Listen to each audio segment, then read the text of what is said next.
Well, good afternoon, everyone. Welcome to Brain Injury Canada's webinar, Caring for the Caregiver. My name is Michelle McDonald, and I'm the Executive Director of Brain Injury Canada. Before we get started, I just want to go over a few housekeeping items.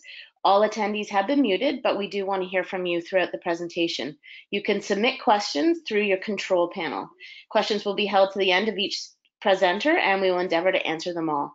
If we do run out of time, we will ensure questions are answered and sent out after the webinar. The webinar is being recorded, and all registered attendees will be sent a link. It will also be hosted on our website to view at any time. Okay, so let's get started. We are fortunate to have the team from Spark Life Care here with us today. I'm going to pass control over to Allison Carroll, Rachel Hamilton, and Zach Riley.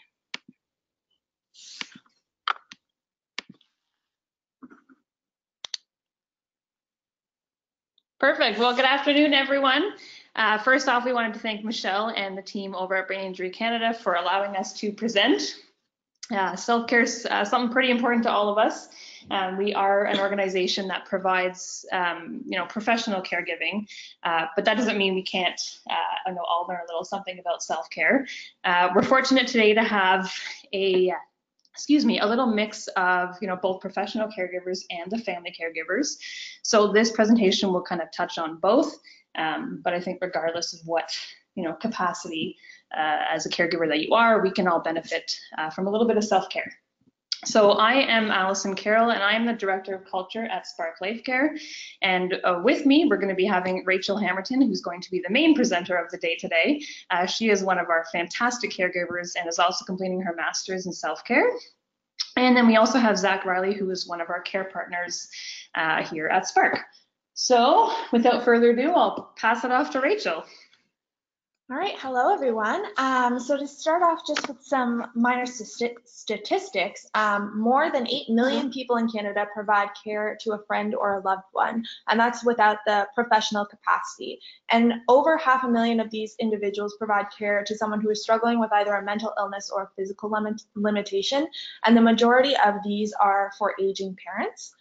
71%. Rachel, I'm just going to interrupt. I can't see anything on your screen. I'm not sure if everyone else is having the same issues. Is your presentation up on your screen? Yeah, we've got the showing. Yep, it's all up on our end. Okay, can everyone else see? Can anyone confirm from the audience if they can see the screen? Oh, there we go. Perfect. Okay, so when I'm putting into live mode so that you can't see that now? No, I can't. Okay, let me just see here.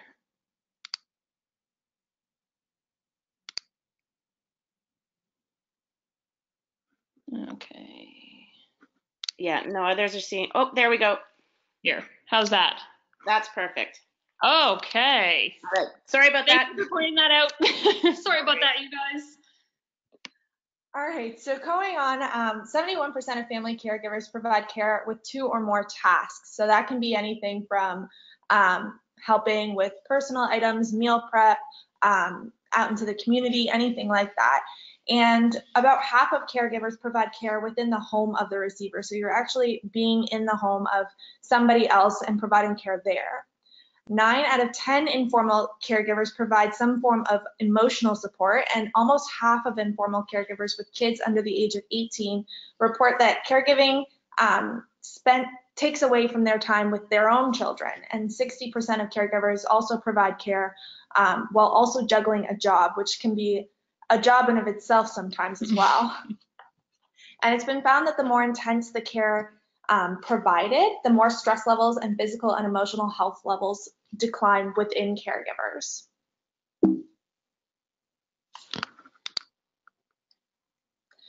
So kind of going to the professional caregivers, a role of a professional caregiver means that you are empathetic and compassionate, which you can be as a family caregiver or an informal caregiver as well, but they have the added pressure of portraying professionalism and avoiding the innate nature many of us feel to become overly emotionally involved with clients. So maintaining boundaries, and many people who are professional caregivers are also caregivers in the home as well. So that's a lot that a professional caregiver has to handle. So with that, 21 to 67% of mental health workers experience some form of burnout. And I know that's a wide range, but mental health workers can also encompass anybody who is impacting the lives of somebody else and the mental health of somebody else, which I would argue as a caregiver, just in general, we're all mental health workers in some capacity anyways. Within this industry, often caregivers are rewarded for measurable outcomes, efficiency, and techniques. And so the degree to which caregivers are providing empathy and compassion towards their clients is not measurable and often goes unnoticed by employers and organizations who are often motivated to be more cost-effective and efficient. And that can lead to unsupportive work environments, and that is a major stressor for a lot of people within this field. So there's high turnover rates, which can lead to disrupted care for clients and breaking those relationships and just a lot of people in and out of their home. And then within the caregivers, there's also this role ambiguity and confusion, which can lead to burnout. So what am I doing? And am I doing this right? Because it is a very isolating field. So it's been shown that human health, welfare, and social care have been shown to top charts in the world's most stressed out occupational sectors, which kind of encompasses all that a general caregiver is. So this is kind of a quote that I thought was interesting, that there aren't many jobs which require you to be in a perpetually empathetic frame of mind. And the danger being that residing in the shoes of others can so easily mean you forget you have a pair of your own. So this kind of brings to mind like the whole self-care and needing that aspect within our own lives, as well as providing care for others. And so this is Zach, and I'm a care partner here at Spark Life Care. My role now is to oversee the care for individuals that require it. One of the aspects of that is also to make sure that our professional caregivers aren't burning out and to recognize the signs and symptoms. So this graphic is a great visual on the recipe of burnout, which sort of encompasses that chronic fatigue, that exhaustion that most people feel from the day-to-day, the planning, and the physical care demands. As long as with that cynicism that starts to build with that exhaustion piece, just that feeling skeptical, and with the inefficacy, that feeling powerless or lack of personal accomplishment is what results in burnout. So here's a couple statistics that I found were interesting. The first one, the National Alliance of Caregiving, I believe that's an American stat, but it says 72% of family caregivers report not going to the doctor as often as they should, and 55% skip doctor appointments for themselves. A couple from Stats Can here says nearly 3 in 10 people are family caregivers at home. That's from 2012. Another one from 2012 says that nearly half of Canadians aged 15 or older, or 46% of Canadians, had provided some type of care to a family member or friend with a long-term health condition, disability, or aging needs in 2012. So some of the signs of burnout, again, as I mentioned, part of my job is to notice these in our caregivers. And so some of them are here, that sort of feeling overwhelmed and that constant worry. I think both professional and at-home caregivers, they are often, well, at-home ones for sure, are thrown into the role when caring for a loved one. And that often comes with feelings of guilt, inadequacy, and worrying that you can't really provide what the person needs. You also, that feeling of fatigue, not being able to follow a sleep schedule because you're on somebody else's sleep schedule as well. With that, again, your irritability increases a little bit there. So I had actually worked with a gentleman whose wife was with us at the hospital, and she was the primary caregiver for this fellow. And she was having a rough day and ended up snapping at a nurse. And I gently reminded her that I'm there as a professional caregiver and she should go take a coffee break. And she came back later and she was really visibly upset, but she thanked me for doing that, because she realized and recognized that that's not who she was and that's not who she wanted to be seen. But just that feeling of overwhelmment was enough to sort of change that. So it was kind of an uncomfortable thing to do as a professional caregiver, because I mean, I was also new at the time, but I think that showed that she really appreciated that, because people are just trying to get through their day.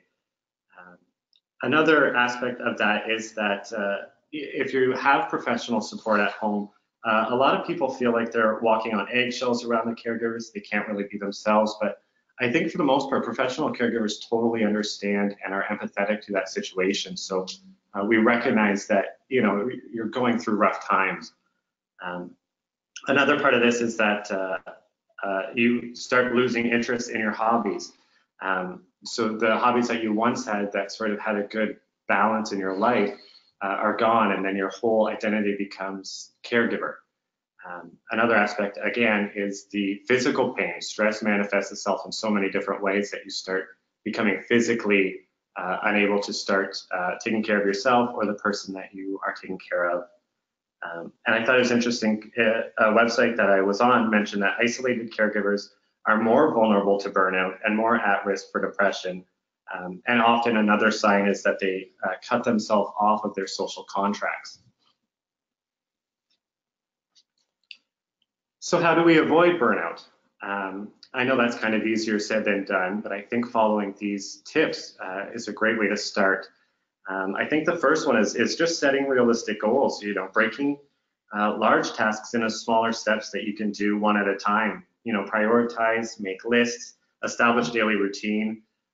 Also, one that's difficult is just beginning to say no to requests that you find draining, like hosting family events. I mean, that can be something that's really draining and you feel the pressure of, but just learning to say no to take care of yourself.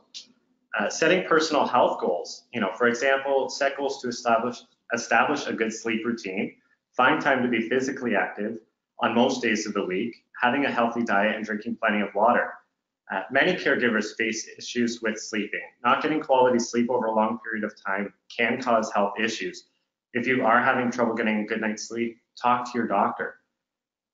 And then the other part, addressing that guilt that people feel, is just focus on what you are able to provide. Understanding that no one is a perfect caregiver, just believing that you are doing the best you can and making the best decisions you can at any given time. As I mentioned, see your doctor. A lot of people tend to skip their own doctor's appointments, as mentioned in the stats, and just tell your doctor that you're a caregiver, and don't hesitate to mention any concerns or symptoms that you're facing. The last one, and probably the biggest, is, you know, staying connected and making new connections, whether it's looking for caregiving resources in your community, finding support groups through the hospitals. Many communities have classes specifically about the disease or illness that your loved one's facing. Caregiving services like transportation, meal delivery, and housekeeping may also be available. The support group can provide validation and encouragement, and maybe even help with some problem-solving strategies for difficult situations. These people understand what you're going through, so making an effort to connect with them and share ideas is really helpful. And then the second part of that is making an effort to stay well connected with family and friends who can offer non-judgmental emotional support. Setting aside time each week for connecting, even if it's just a walk with a friend. So I'm going to jump in again. This is Rachel Hammerton as compassion fatigue, which is kind of the umbrella that covers secondary traumatic stress and vicarious trauma. And while burnout happens over time and can be much more gradual in its onset, this can happen after a one-time event. So maybe your client or your friend or whoever you're taking care of tells you about their traumas. You can begin to experience the symptoms of being traumatized yourself. So the symptoms of this are very similar to PTSD, actually. So I know that we've kind of painted this picture that makes it sound like caregiving is this awful kind of profession or task to do, but it's actually not all bad. There's also this factor called compassion satisfaction, and that's the positive feelings that you get when you're able to help somebody else. It's a major part of our profession, and it's a major part of our lives, really, and it can help to increase motivation, interests, and attitudes towards those tasks. It can provide you with a sense of accomplishment. It can reduce the effects of burnout if it's already started, or it can prevent burnout from happening in the first place. And it can really just give you greater hope for the outcomes of your loved one or your client and provide you with that feeling of personal value in what you're doing. So with all of this, there is this scale that we're able to send out after this presentation, and it's called the Professional Quality of Life, and it's easily adaptable for those of us who are family caregivers, either primarily or on top of our jobs.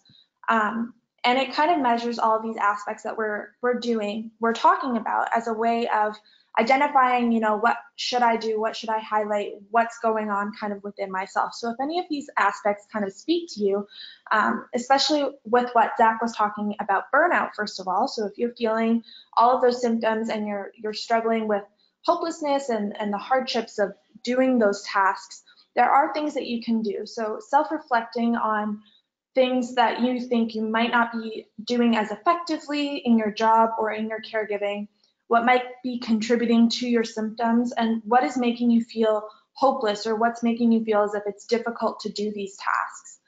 And to do what you can do about it is you can seek professional help. You can talk to your employer, your supervisor, or care partner. You can seek professional counseling. You can talk to your spouse about taking over and readjusting the kind of the roles within the home itself, and reminding yourself that, if you have done this on a particularly rough day, it could have an impact on those scores as well, should you choose to kind of move forward this. And you might want to revisit it later to see whether it is persistent and whether you should be seeking some other help as well. Some secondary traumatic stress scores. So if you are looking at this and you're feeling like you are struggling with something that looks like PTSD, or you are fearful when you're doing this, you might be exposed to some traumatic or stressful events. So some symptoms that could kind of be related to this could be difficulty sleeping, unexpected images of this unpleasant event, or avoiding things that remind you of this event. So again, this self-reflection piece can be really important to identify really what is making me afraid, what's contributing to these feelings, and does it have to do with work or the work environment, or is there something else going on? So again, seeking help and reaching out to your supervisor or your employer, whether it's within a care capacity or not. Maybe it means reducing your hours, maybe it means being taken off a file, and that's okay. Whether that means going to counseling for these PTSD symptoms, it's important to really identify what you need and then going after it in order to provide that best care that you can.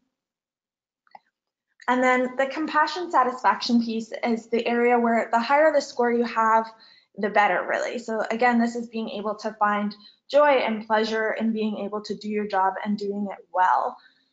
Whether that means interacting with a loved one who might be facing mental health or physical difficulties, but you still enjoy being with them, whether that's coworkers or just really enjoying helping somebody else in general.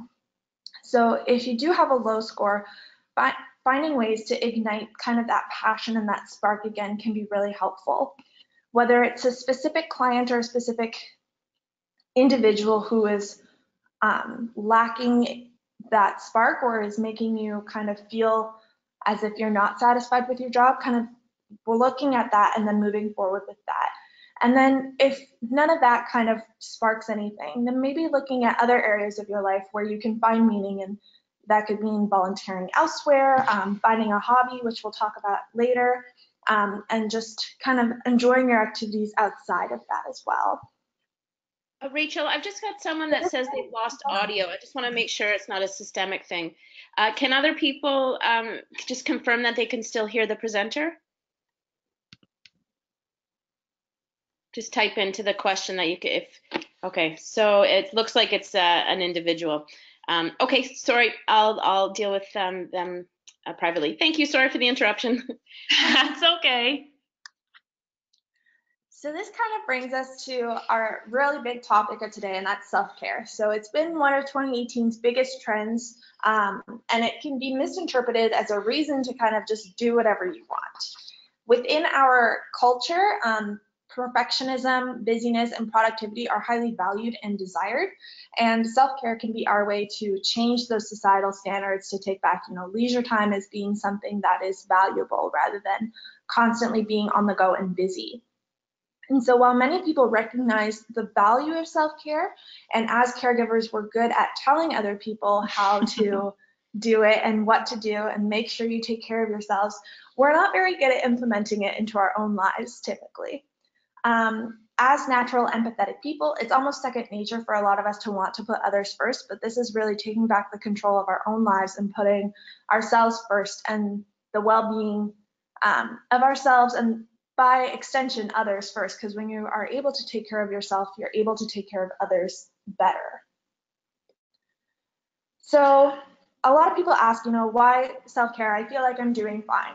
Well, self-care is able to give you the focus to heal your own wounds before you can do so for others. So if you came into this profession specifically because you want to help others because you had a traumatic experience as a child, or you're coming from that kind of background, it's important for you to heal your own wounds so that you don't get to that point of PTSD or burnout before kind of it happens, or opening those old wounds as well.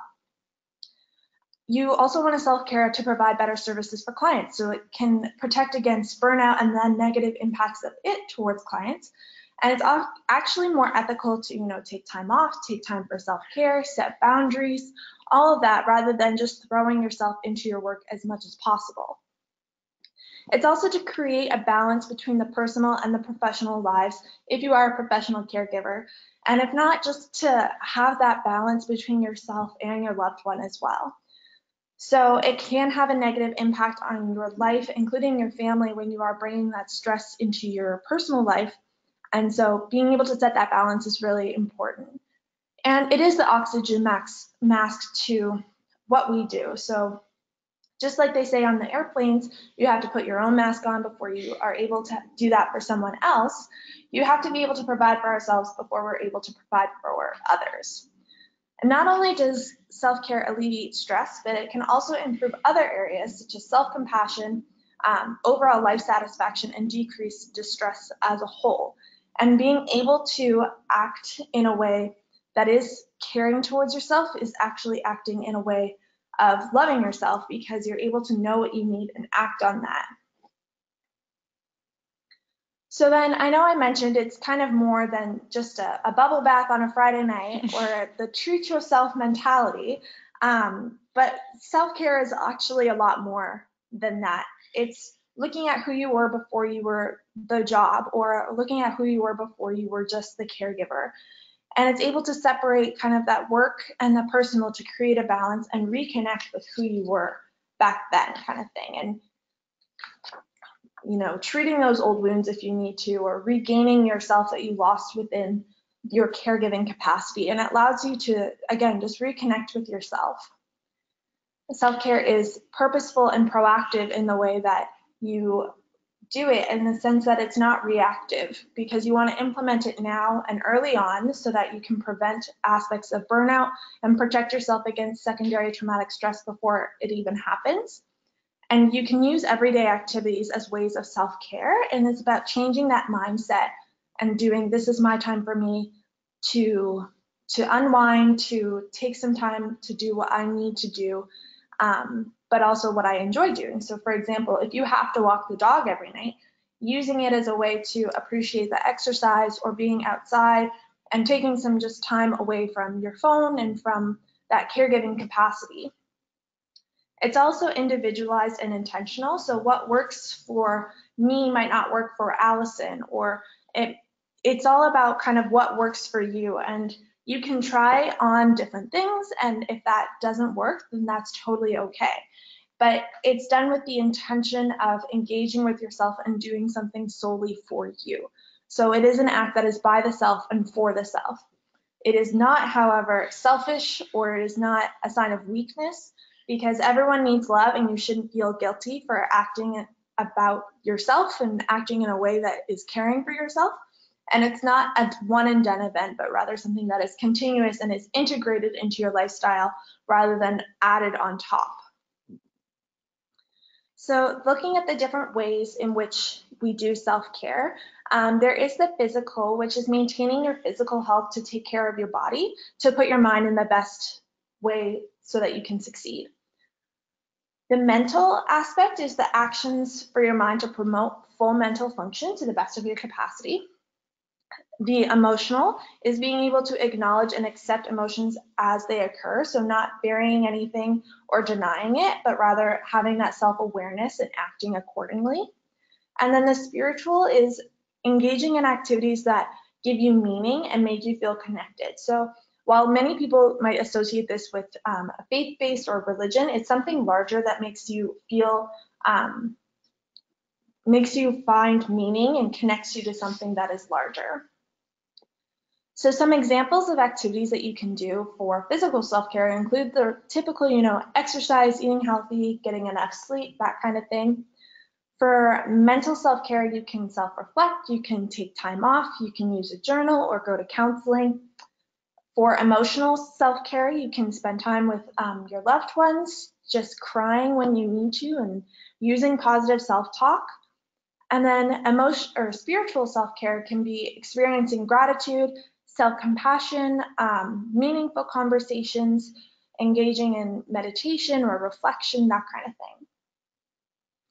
So then this was a lot of information. So we want to kind of give you some practical tips on how do I start. So looking at yourself and being like, what do I like? Where do I find meaning? Who was I before I was this caregiver? And trying to see what the activities you were doing or what was different in that time. So your first step, above all else, is to find some non-negotiable self-care time and block it off. You want to make sure that this is a priority for yourself, but also for your clients or your loved ones who you are providing care to. So some step-by-step kind of ways that you can do that. Again, the self-evaluation. So what do you currently do to alleviate stress? What positive skills do you use? So whether that's engaging in a hobby, being in nature, meditating, exercising, that kind of thing, but also identifying the negative skills. So maybe that's withdrawing socially, whether that's smoking or becoming aggressive or skipping meals. Really being honest with yourself and seeing what do I do that makes me feel better in the end that is both good and bad. And then taking that and seeing what you need. So what are things that you can do on a daily basis to fulfill those self-care needs in all the different realms that we talked about? So maybe you are doing really well physically, but you could really be more emotionally vulnerable and in a better place. So you might want to focus on one area more than another. And then each work on one or two things that you can do to integrate rather than add on top. And it's okay if you try something and it's just not for you. I know a big thing is like yoga for physically, and maybe yoga is not your thing, and that's okay. And then an emergency or crisis situation, what do you want to look for, or what can you avoid to help? So maybe there are specific people or things that you do that make you feel worse when you're in those kind of crisis or burnout situations, and maybe there are things that you do that really make you feel a lot better. So identifying, okay, what do I need to do? What do I need to avoid? And so for example, I know when I'm going through something rough, like avoiding social media because of the comparisons, and it's just not healthy in that mindset of mine, is something that I know I have to kind of limit when I'm in an emergency situation. Step 3 is kind of looking at those barriers and how you can improve. So looking at, honestly, what are you doing for your current self-care? So whether that's hobbies that you don't recognize as self-care or something that you just enjoy, what is helping you to feel better, but also what is helping you to not feel better? And whether that's something that you've tried to integrate as a self-care and it just hasn't worked, looking at, okay, maybe I need to drop this and try something else. So what stands in the way between you and your self-care? And it's easy to say in this situation, if I had more time or if I had more money, I could do X, Y, and Z. But thinking more practically, so maybe it's the role that you play in your home that's preventing you from doing it, or maybe it's, an imbalance, or you're working too many hours, maybe you don't know where to start, or maybe you're just scared. And how can you handle those barriers? So what makes it easier for you to engage in self-care? So maybe that means talking to your workplace about being taken off a file or reducing your hours. Maybe that means having a conversation with your spouse or significant other about how to balance the workload at home and learning what your boundaries are and sticking with them both at work and at home. So it could mean learning to say no or learning to say yes to scary or new situations. But it's important to remember that it's about integrating into your lifestyle, not adding on top of, because we all don't need more things to remember within our daily life. And then if you think back to kind of like, what are my negative coping skills? Replacing those with positive ones. So maybe instead of smoking to reduce stress, you can go for a walk with your spouse or go for a walk with your dog. Something beneficial to have instead of those negative coping skills that are ultimately harming you in the long run. So it could be that you need an accountability buddy, or it could be anything really. Just thinking small of 1 or 2 viable alternatives to de-stress and working those on a small basis and seeing what happens. And then this is just kind of a way for you to put it all together. So it's a visualization, and it's also a reminder of what do I need on a daily basis, what can I do to cope, what is helpful in emergency situations, and what isn't helpful. And this kind of can give you that reminder and that way to just put it all together for yourselves. Awesome. So as we were creating this, this topic of self-care, we started trying to separate it between, what are the theoretical side of self-care and the kind of the knowledge behind it. And then we also wanted to give some really practical tips just to find out what you can start doing, now to help yourself, now and in the future. And so we decided who better to ask than some of the pros in our community. And so we have reached out to some of our contacts and asked them what they do for self-care. So Rachel and Zach are both going to introduce who this contact is, and we'll hear directly from them what they have to say. All right, so first up we have Mike McMahon, who is the director of the Canadian Mental Health Association in Oxford County. Take a listen. So what do you do for your own self-care? For my self-care? Yes. No, I keep a close connection with my kids' sports. Okay. So in that, self-care for me is coaching. Mm-hmm. So staying active as a coach in the community and doing that is great for my self-care. Lately, I've actually got a new hobby. Okay. So that's good for self-care as well. And I'm a beekeeper. Oh, cool. So doing things like that, I've always kept. Even though sometimes it's a lot of work to have a bigger piece of property, being outside and when you have to sit at a desk all the time, that's a great connection for me. I just want to reiterate too, Mike is a professional in the caregiving capacity as his job. That doesn't take away from the fact that, he does need self-care. I just do want to point out that we do have some, of both the professional caregivers, and we also have some family caregivers in here as well. So Rachel, do you want to introduce Shafiq? Yes, so Shafiq is a psychotherapist. He is currently kind of moving towards the corrections field with the Government of Canada, but he's been working in private practice for many years. So here you go. Well, what I do, let me describe. The biggest thing that I dislike about my job is prolonged sitting. Okay. And so I see about 9 clients per day, and in a 12-hour shift. And if I work an 8-hour shift, then I see about 5 to 6. Wow. And so that's many hours of sitting in one spot. And so what I do to take care of myself in that regard is I stretch between sessions. So I close my door after the patient leaves, and I actually do like lunges and stretches and move my legs around.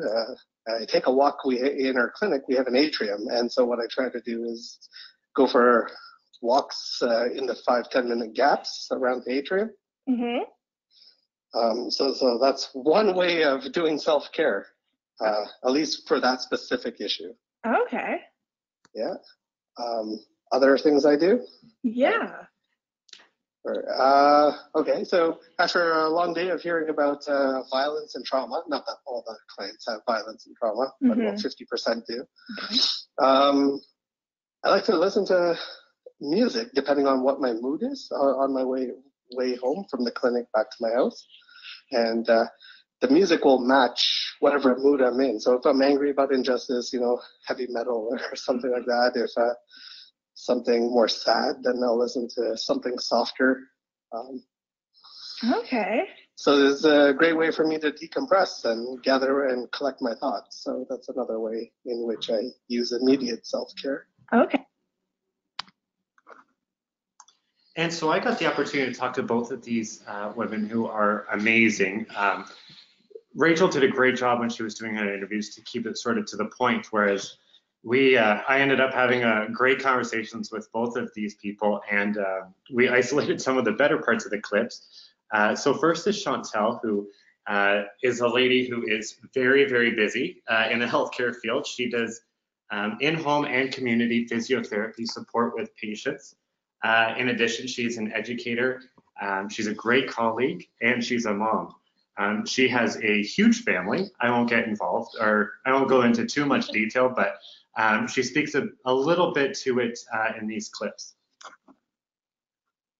For asking me about this, Zach, because certainly over the last few years, it's something that I've put a lot of energy into because of the work we do, and as you know me, because of the type of work I do and the amount of passion and overzealousness I put in. I do a couple of things. So interestingly enough, I'll do very two typical things on a daily basis. And then there's like two things that I do just sort of more like on a monthly basis that I do. It helps me check into where I'm at in terms of making sure that work-life balance is in check. So the first thing I do, and this is a tip I got from a really good friend psychologist of mine years ago when I was looking for ways of sort of resetting myself once I got home. And I love this tip, by the way. And she says when I get home, what I should do, and this is what I actually do, is physically change out of my work clothes. Now, which is interesting for us is I don't wear scrubs, right? I wear just what we call civilian clothes because I'm a physiotherapist in community. But so before I wouldn't necessarily change because I didn't necessarily need to. But I love that tip of, she says, change into your next thing. So physically, like if that night I'm supposed to go for a run, then I'm going to go home and I'm going to immediately put my running clothes on because that literally changes me gears from the day work I just did to the next thing I'm going to do, which has nothing to do with my work. Or maybe I'm going to be taking my daughter to her training classes, so I'll put some mom clothes on.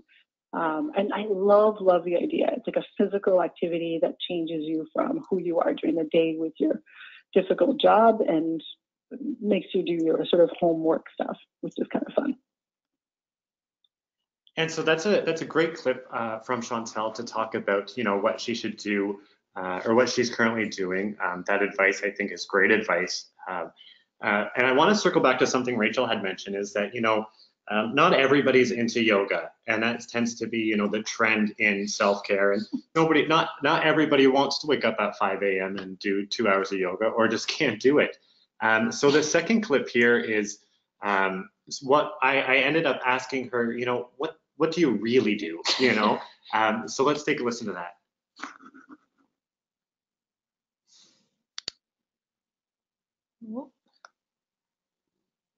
What is going on here? Sorry. Okay, last but not least, the last thing I do is, again, you know me, Zach, so I, like everybody else, I have my ups and downs. And when I feel like I'm going down into a bit of a funk because maybe the work has been particularly hard in the last few weeks, I will definitely turn on Netflix and I will sit there and binge watch comedy stuff.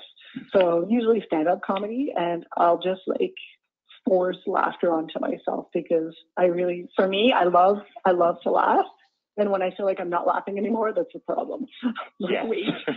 So I'll actually go to combine the red wine with Netflix and watching comedy stuff for sure. That's awesome. I love that clip. That's the real life of, Right. of having to do self-care.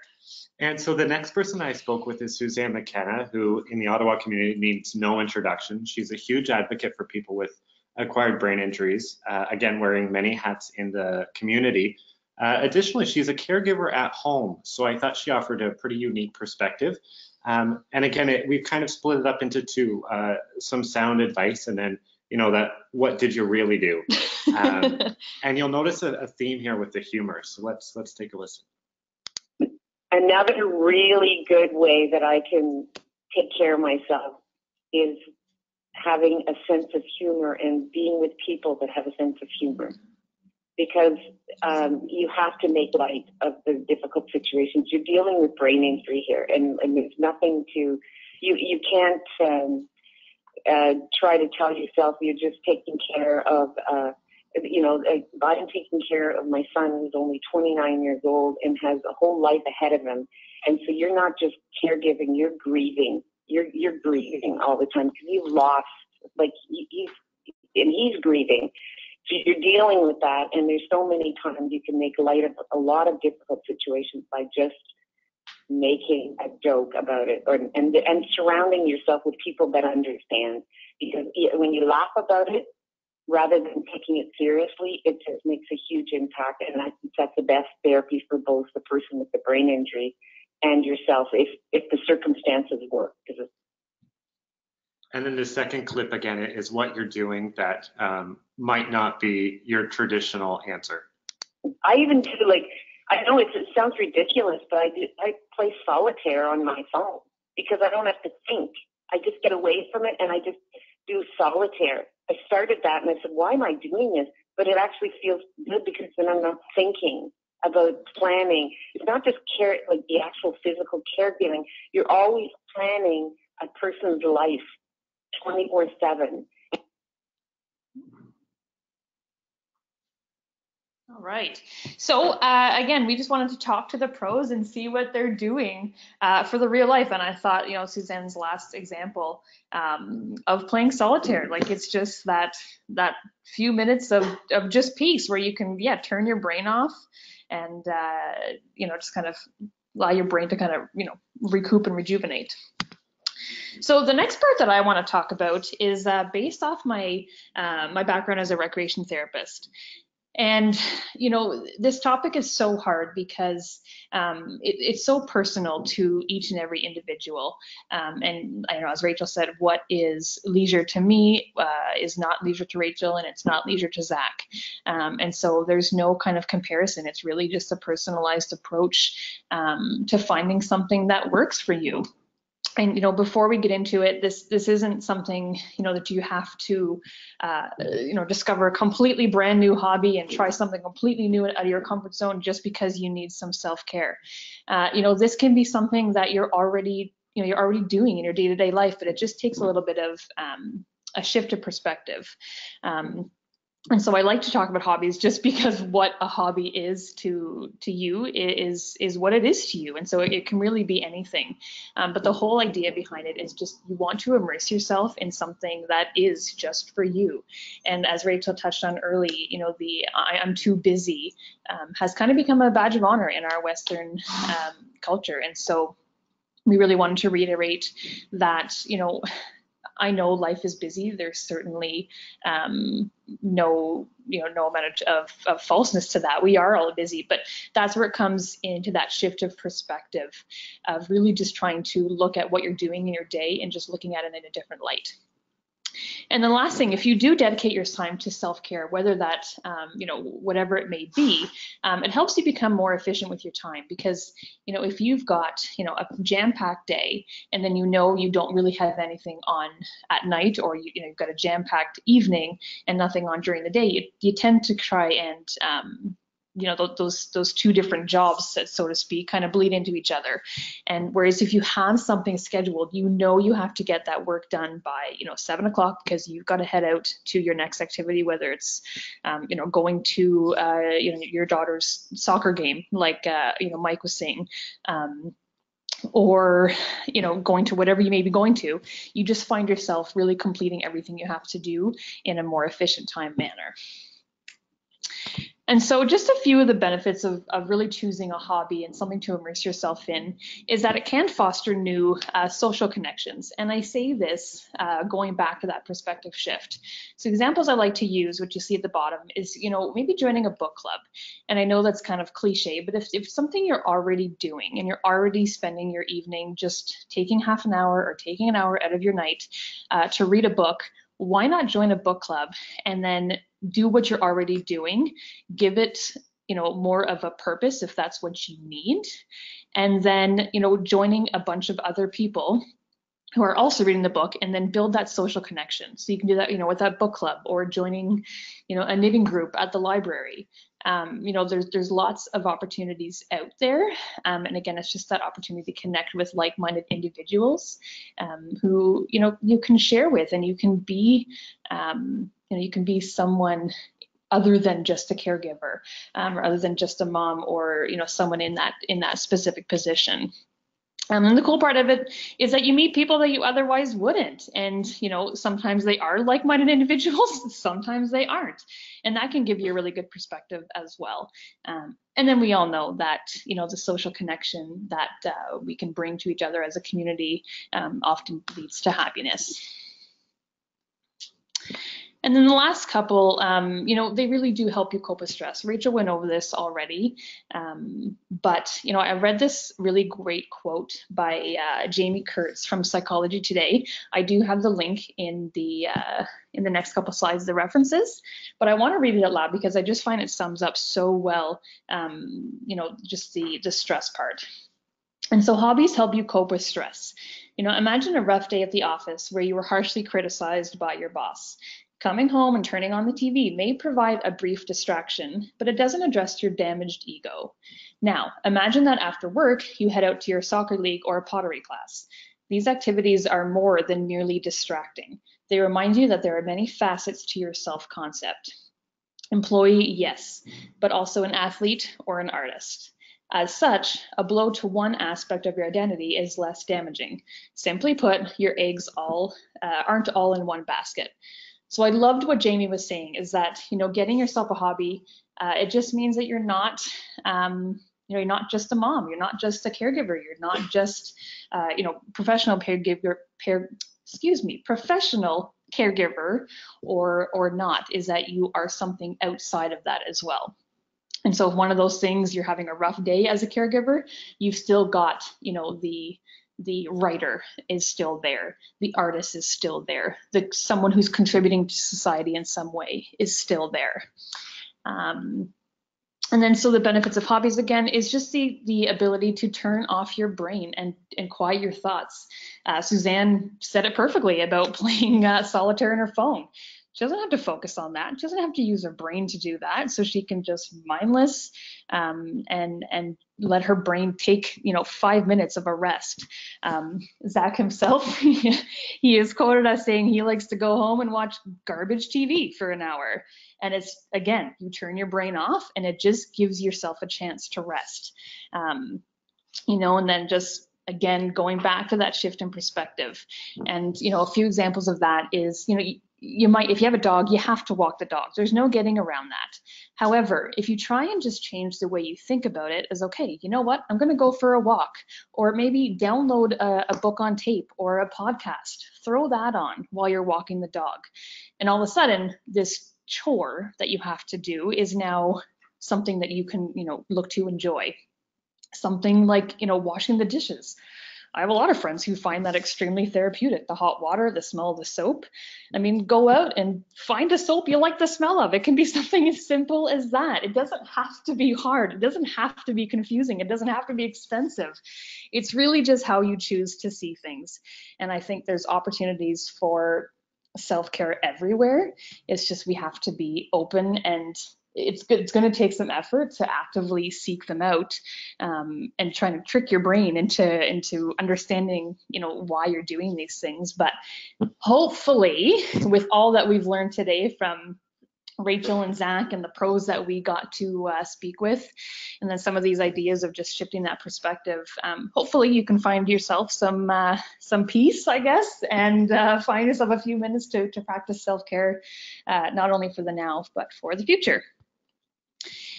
And then the last thing I want to talk about is really just the theory of flow. I'm not even going to try to say this guy's name, but it's something we learned about in when I was going through school. And this was a theory in that, to kind of explain it in a really easy way.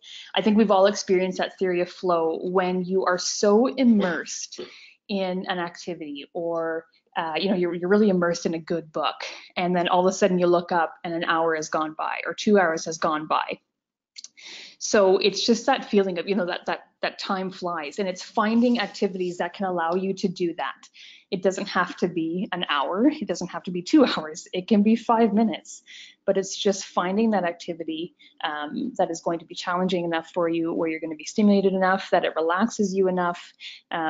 So it's not an easy thing to do by any means, but it's just about trying new things and really paying attention to what you you need, because that's really, you're really the only person that can help.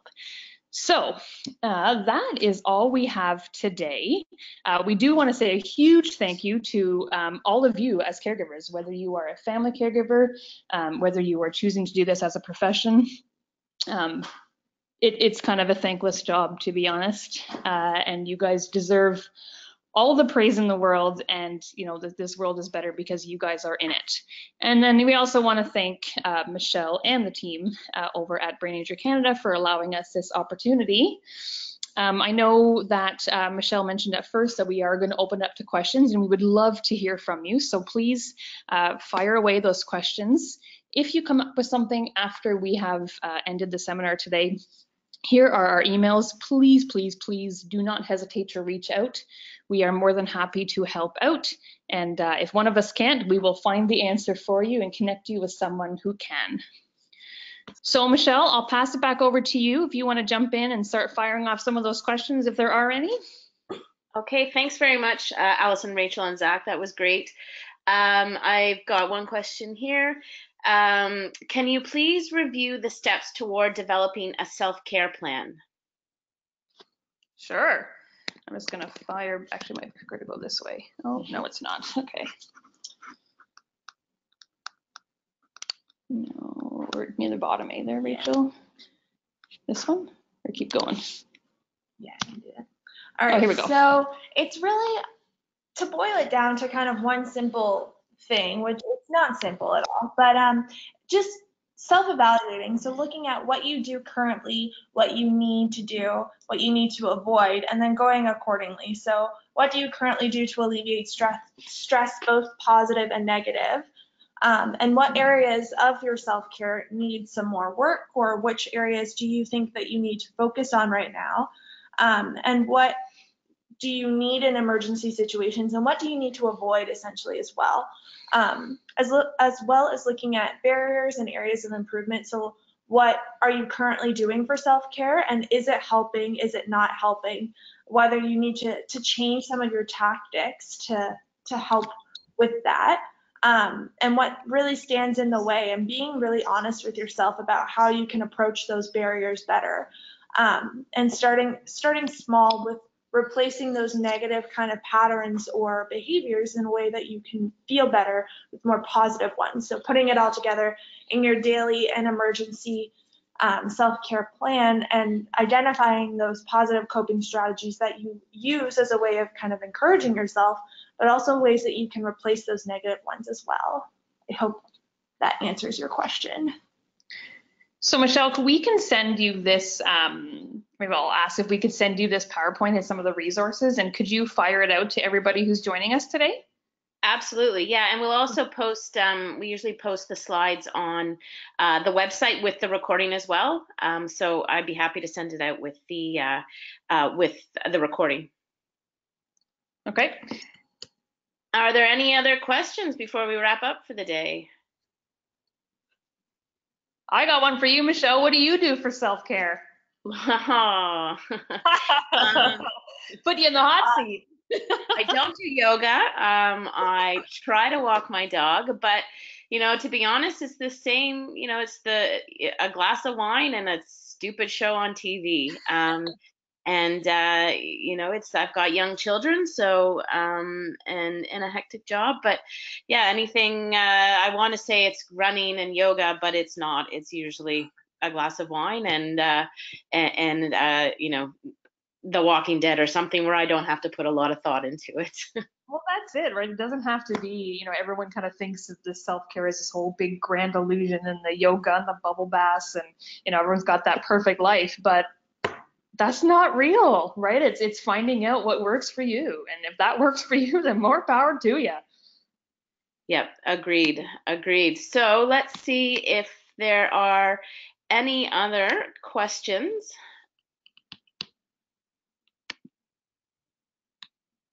Just let me, so it looks like we are done. We've got lots of, hold on. Isolation is a big part of being a parent caregiver. Where do I begin when I've lost touch with people? That's a great question. I think some of the resources that I was reading is that a lot of communities provide educational classes. A lot of hospitals offer support groups as well. So I think the first step is just connecting with people that are going through something similar through those resources. Just knowing that you're not alone, you're not in isolation. It's sort of just about putting yourself out there. And like I said, the hospitals and local communities are a great way to start. Here in Ottawa, we have the City of Ottawa does a lot of great programming and educational classes in the evening, on weekends, to accommodate people. So whatever's available in your community, I would start with hospitals and with the city. I might jump in. Oh, sorry. Quickly, the way of the times now is social media, and this is kind of a touchy subject because social media can be a very, negative place. But it's also a really great tool to connect with other people when you are isolated. So maybe it's hopping on Facebook and seeing if there's any, caregiver support groups, or, search moms, with kids with brain injuries, whatever it may be. It could be a good avenue. I think there's a lot of people who go to Facebook to vent, but I think there's a lot of positives in social media, people just looking to connect with somebody who's kind of going through the same things you are. So that would kind of be my tip, is really just searching out kind of all avenues, right? Social media included. And to add to that, the brain injury associations across Canada, whether you're provincial or you're local, often have programs for the caregivers as well. So whether it be peer support mentoring programs or caregiver support groups, these are great avenues. They also have caregiver recreation activities. And in some cases, they're run concurrently. So your loved one can be at their support group, and you can be at yours, and then that way you don't have to look for care. So if you're not familiar with your local brain injury association, it can be found on our website, all of them, and they're spread across Canada. And someone else, one of the comments was that they escape into a word game on their phone and then worry about too much time with that. And I think screen time's gotten a bad rap, especially with children. But as you guys said, anything that is a stress reliever for you, or be able to shut off your brain, I think anything goes in that sense.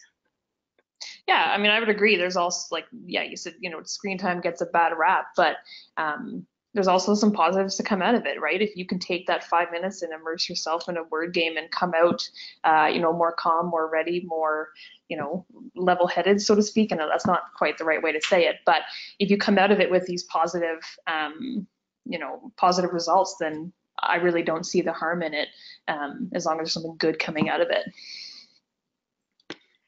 Agreed. All right, are there any other questions before we're just about out of time? So I think we'll wrap up. Again, if you do have any questions, please feel free to send them to either the emails that were on the screen earlier, or you can send them to info@braininjurycanada.ca, and I will ensure it's sent to Allison, Rachel, and Zach for answering, and we'll distribute it to you all. I would like to sincerely thank Allison, Rachel, and Zach and all of the Spark Life Care team for sharing their expertise and knowledge, but also for their time for this webinar. You guys put a lot of work into this, and we sincerely appreciate that. And I would also like to thank our generous sponsors who makes this initiative possible. Our gold sponsor, Bergeron Clifford Personal Injury Lawyers, and our silver sponsor, Zaire Insurance Brokers Limited. And then lastly, I would like to thank all of you for attending. Caregiving, both by family and professionals, is a unique area, and I would love to hear more from all of you about your interested topic areas for either future webinars or any other future programs. So again, please send those topic areas to info@braininjurycanada.ca. Not sure if you three have anything else to add. Not really, just a big thank you to you and to all the caregivers. I mean, you guys know what you do, and it's, I wish it was, everyone could recognize everyone personally, but keep doing what you're doing and reach out if you need any help, because that's why we're here. All right. Well, thank you so much, everyone, and thank you to the three of you. And we'll send out the recording tomorrow. I hope everyone has a wonderful afternoon.